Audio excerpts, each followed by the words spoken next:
নমস্কার বন্ধুরা, আমি সুপর্ণা। চলে এসেছি শনিবারের চিঠিতে সম্রাট অশোকের অজানা ইতিহাসের পরবর্তী অধ্যায় নিয়ে। আগের অধ্যায়ে আমরা শুনেছি মৌর্য সাম্রাজ্যের উত্থানের কাহিনী। আজকের অধ্যায়ে আমরা শুনব রাজপুত্র থেকে সম্রাট, অশোকের শৈশব, শিক্ষা ও সিংহাসনে আরোহণ। একজন সম্রাটের জন্ম হয় না, তাকে তৈরি করে সময়, শিক্ষা, যুদ্ধ এবং কঠিন সিদ্ধান্ত। সম্রাট অশোকের জীবনও তার ব্যতিক্রম ছিল না। রাজপ্রাসাদে এক ভিন্নধর্মী রাজপুত্র। প্রায় খ্রিস্টপূর্ব ৩০৪ সালে মগধের রাজধানী পাটালিপুত্রে জন্মগ্রহণ করেন রাজপুত্র অশোক। তিনি ছিলেন সম্রাট বিন্দুসারের বহু পুত্রের একজন।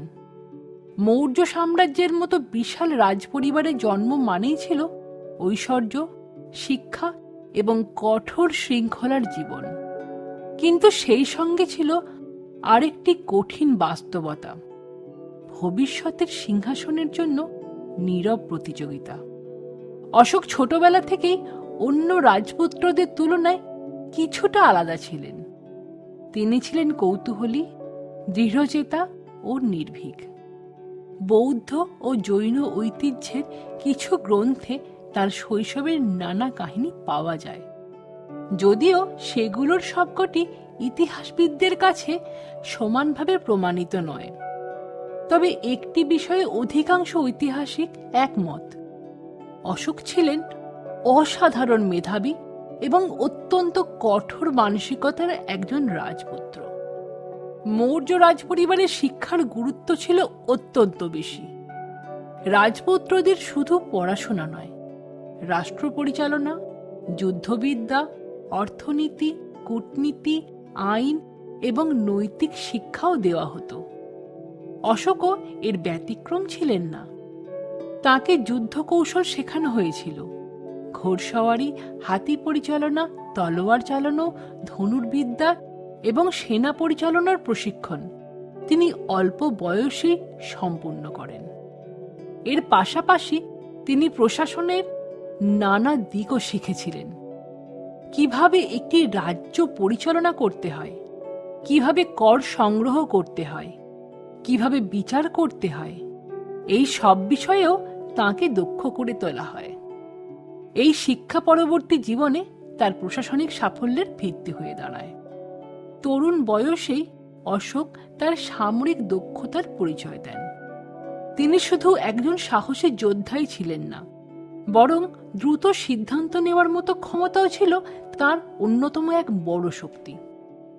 ইতিহাসবিদদের মতে তিনি সেনাদের মধ্যে জনপ্রিয় ছিলেন, কারণ তিনি দূর থেকে নির্দেশ দেওয়ার পরিবর্তে অনেক সময় সামনের সারিতে থেকে নেতৃত্ব দিতেন। তার এই সাহসিকতা খুব দ্রুত রাজদরবারের নজর কাড়ে। সম্রাট বিন্দুসার বুঝতে পারেন এই রাজপুত্রের মধ্যে অসাধারণ নেতৃত্বের গুণ রয়েছে। তার দক্ষতা যাচাই করার জন্য অশোককে পাঠানো হয় সম্রাটের অন্যতম গুরুত্বপূর্ণ নগর উজ্জয়িনী। আজকের মধ্যপ্রদেশে অবস্থিত এই শহরটি তখন ছিল বাণিজ্য, সংস্কৃতি এবং প্রশাসনের একটি প্রধান কেন্দ্র। অশোককে সেখানে গভর্নর বা রাজপ্রতিনিধি হিসেবে নিয়োগ করা হয়।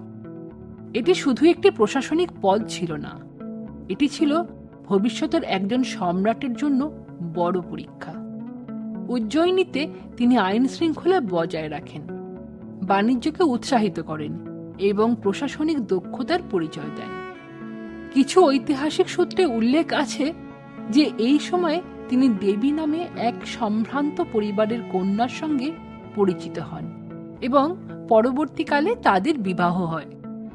দেবী পরবর্তীকালে বৌদ্ধ ধর্মের অনুসারী ছিলেন বলে বিভিন্ন ঐতিহ্যে উল্লেখ পাওয়া যায়। উজ্জয়িনীতে তার প্রশাসনিক সাফল্যের কিছুদিন পর উত্তর পশ্চিমের গুরুত্বপূর্ণ শহর তক্ষশিলায় বিদ্রোহ দেখা দেয়। তক্ষশিলা ছিল শুধু একটি সামরিক কেন্দ্র নয়, এটি ছিল শিক্ষা, বাণিজ্যের অন্যতম প্রধান নগর। বিদ্রোহের খবর পেয়ে সম্রাট বিন্দুসার অশোককে সেখানে পাঠান। প্রাচীন সূত্রে জানা যায় তার উপস্থিতিতেই পরিস্থিতি অনেকটাই নিয়ন্ত্রণে আসে। তবে বিদ্রোহ কিভাবে দমন করা হয়েছিল সে বিষয়ে বিভিন্ন ঐতিহাসিক সূত্রে বিভিন্ন বর্ণনা রয়েছে। কেউ বলেন যুদ্ধ হয়েছিল, আবার কেউ বলেন আলোচনার মাধ্যমে পরিস্থিতি শান্ত করা হয়েছিল। যা নিশ্চিতভাবে বলা যায়, এই ঘটনার পর অশোক একজন দক্ষ প্রশাসক ও সামরিক নেতা হিসেবে আরও পরিচিত হয়ে ওঠেন। সময়ের সঙ্গে সঙ্গে বিন্দুসারের বয়স বাড়তে থাকে। এবার আসে সবচেয়ে বড় প্রশ্ন, পরবর্তী সম্রাট কে হবেন? রাজপরিবারে একাধিক রাজপুত্র ছিলেন। বিভিন্ন বৌদ্ধ ও শ্রীলঙ্কার ঐতিহ্য যেমন দীপবংশ ও মহাবংশে উত্তরাধিকার নিয়ে সংঘাতের উল্লেখ রয়েছে। সেখানে বলা হয়েছে যে অশোক ও তার ভাইদের মধ্যে ক্ষমতার লড়াই হয়েছিল। তবে আধুনিক ইতিহাসবিদরা মনে করিয়ে দেন এই বিবরণগুলির সবকটি সমসাময়িক নথি দ্বারা নিশ্চিত নয়। তাই সংঘাতের সুনির্দিষ্ট বিবরণ নিয়ে সতর্ক থাকা প্রয়োজন। যা ইতিহাসের অধিকাংশ গবেষক মেনে নেন তা হল বিন্দুসারের মৃত্যুর পর উত্তরাধিকার নিয়ে রাজনৈতিক অস্থিরতা সৃষ্টি হয়েছিল এবং সেই সময়ে অশোক ধীরে ধীরে ক্ষমতার কেন্দ্রে উঠে আসেন। অবশেষে প্রায় খ্রিস্টপূর্ব 268 সালে অশোক মৌর্য সাম্রাজ্যের সিংহাসনে আরোহণ করেন। কিছু সূত্রে বলা হয় যে তার আনুষ্ঠানিক রাজ্যাভিষেক কয়েক বছর পরে সম্পন্ন হয়েছিল। সিংহাসনে বসেই তিনি বুঝতে পারেন এটি শুধু একটি রাজ্যের নয়, এটি সমগ্র ভারতীয় উপমহাদেশের অন্যতম বৃহৎ সাম্রাজ্যের দায়িত্ব। উত্তরে হিমালয়, পশ্চিমে আফগানিস্তানের সীমান্ত, দক্ষিণে দাক্ষিণাত্য পর্যন্ত বিস্তৃত ছিল মৌর্য সাম্রাজ্য। এত বিশাল সাম্রাজ্য পরিচালনা করা ছিল এক বিরাট চ্যালেঞ্জ। কিন্তু তখনও একটি স্বাধীন রাজ্য মৌর্য সাম্রাজ্যের বাইরে ছিল। সেই রাজ্যের নাম কলিঙ্গ। আর সেই কলিঙ্গকেই জয় করার সিদ্ধান্ত ইতিহাসের গতিপথ চিরকালে বদলে দেয়। তরুণ অশোক তখন বিজয়ের স্বপ্ন দেখছেন। তার কাছে শক্তিই ছিল সাম্রাজ্যের সবচেয়ে বড় ভিত্তি। কিন্তু কয়েক বছরের মধ্যেই একটি যুদ্ধ, একটি রক্তাক্ত প্রান্তর আর হাজার হাজার মানুষের আর্তনাদ তার জীবনকে সম্পূর্ণ বদলে দেয়।